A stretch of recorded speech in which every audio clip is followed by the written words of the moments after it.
Ashamaa fuune ilmaan Oromoo kabajamtoota fi jaalatamtoota keenya akkam nagaa jirtu jecha nageenyi keenya bakkuma isin jirtanitti isin haa qaqqabu. Akkasuma warroonni YouTube chaanaalii kiyya subscribe naa gootan hedduu galatooma.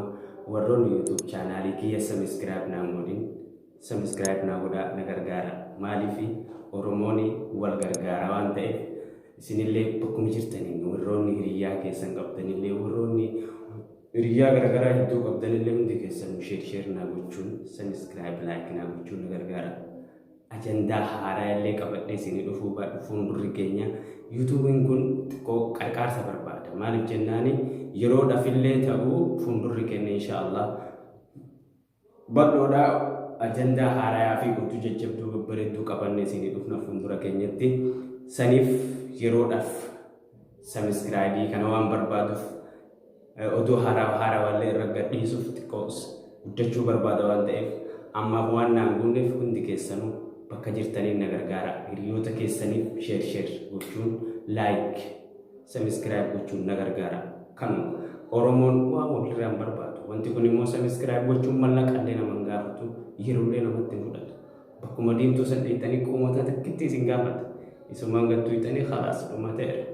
Wanti baay'een isinitti fudhatee saantiim isinirraan fixuu humna isin hin gaafatu wacii isinirraan fudhatu.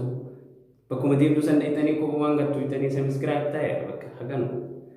Gariin namaa itti ulfaata. Gariin beekuullee dhabuu danda'a. Gariin osuma beekuu kana intentional waan ta'eef san osoo hin ta'in bakkuma diimtuu saddeettanii subscribe yoo gootan na gargaartan wanta isirraa barbaadu guddoon isima qofa.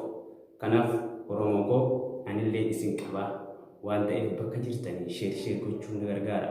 Abdiin isinirraa qaba akka isinillee na gargaartanii rakkoo uummata Oromoo tan biyya keessa fi biyya alaa jirtu hundaa sagaleen ta'inaa yaadan ta'inaa mallaqaan ta'inaa wal gargaarree akka keessaa wal baafu abdii qaba.